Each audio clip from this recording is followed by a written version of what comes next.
If you are capable of causing depression to yourself, I'm saying this not without any concern for your illness or not due to lack of compassion, because that is the nature of what's happening to you. If you're causing depression to yourself, you are able to generate substantial amount of intense emotions and thoughts, but in the wrong direction. If you don't have very strong emotions, very intense thoughts about something, you cannot get depressed. It is just that you are generating thoughts and emotion which work against you, not for you. So you are strong enough to cause depression to yourself because for you to cause a mental illness for yourself, unless you're pathologically ill, which is just a small number of people, rest are all self-created.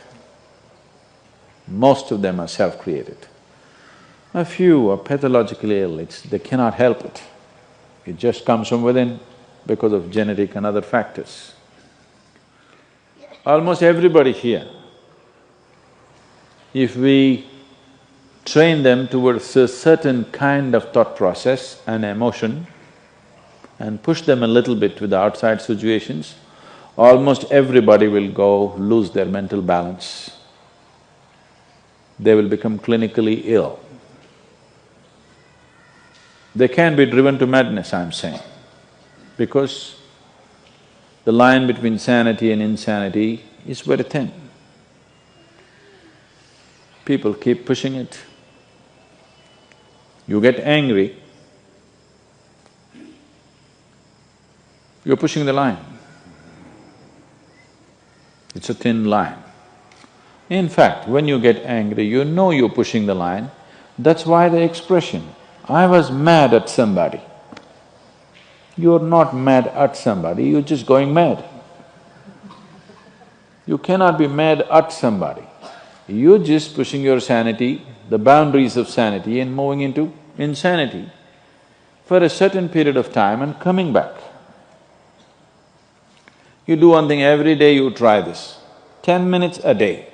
Try intense anger on somebody. What? You will see in 3 months' time, you will be clinically there. Yes. Just try it if you want. Because if you keep pushing the line, you go mad and you come back, you go mad and you come back, one day you're not able to come back, that's all. One day you're not able to turn back, then you're clinically ill. You must understand, even if you got angry for a moment, you're already ill. Maybe you don't get the certificate of diagnosis. They don't slap a certificate on you that you're gone, but you are going, isn't it? You think it's your right to throw tantrums, you think it's your right to get angry with people, you think it's your privilege to be depressed so that you'll get attention from somebody. You keep playing this, one day you will not be able to turn back. Keep crossing the line every day, one day you will see you cannot cross back. That day, you need a doctor. Till then, everybody needed a respite from you, but the day you can't cross back, they get the respite because now they can catch you and give you to a doctor. Otherwise, you're temporarily going mad every day, many times a day.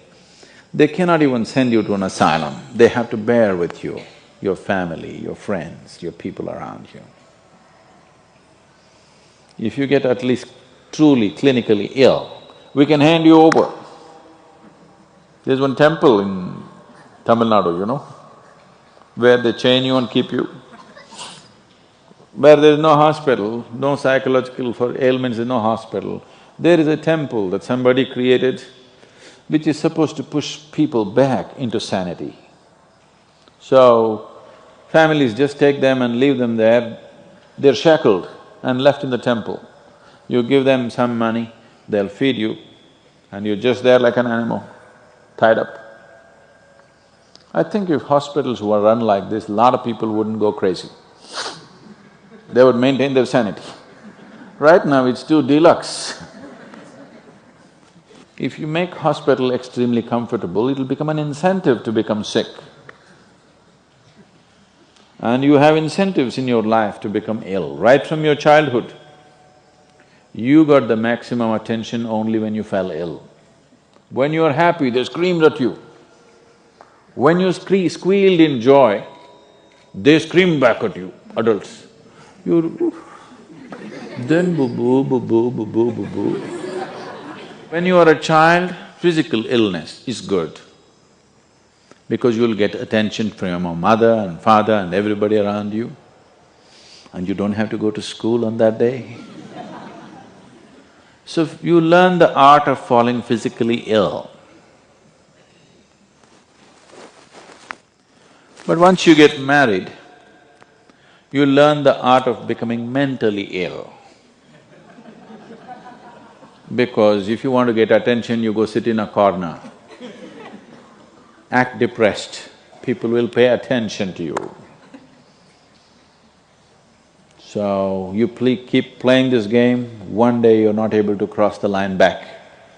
That day, you're clinically ill. Unfortunately, in many ways, not just in the way that I said now, in many different ways, I would say 70% of illnesses on the planet, all kinds, are self-created.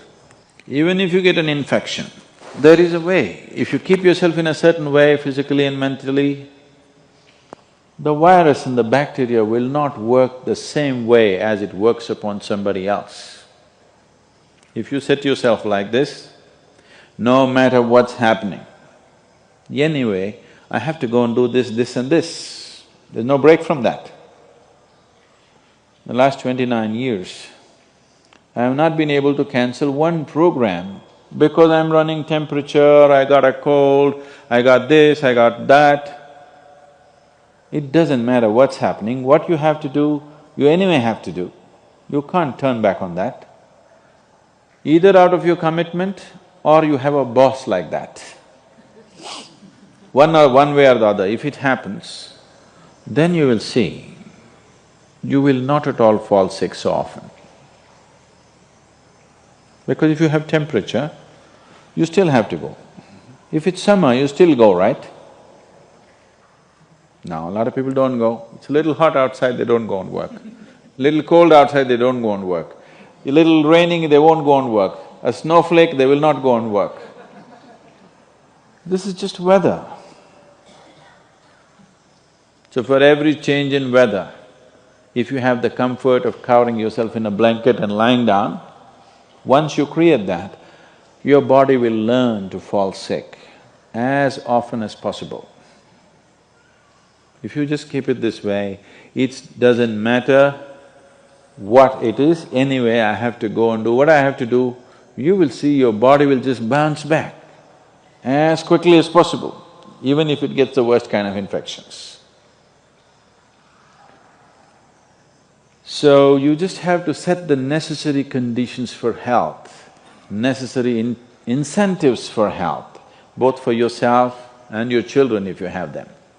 Do not set incentives for sickness. The child is sick, observe him from a distance, never go cuddle him. He knows that's the worst time of his life and he knows he has to get well soon. And give him the best attention when he is joyful.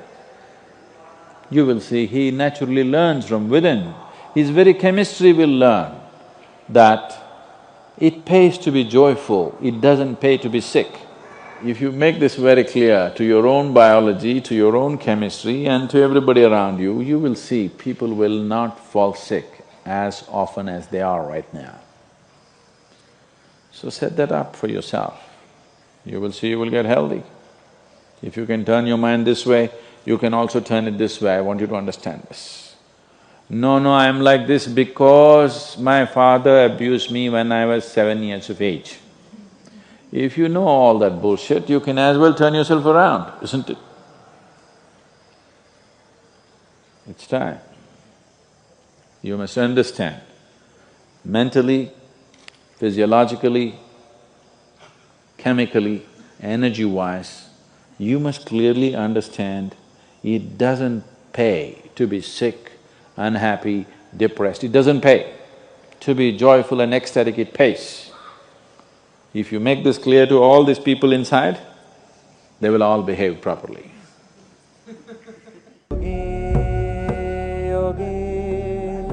Yogana yoga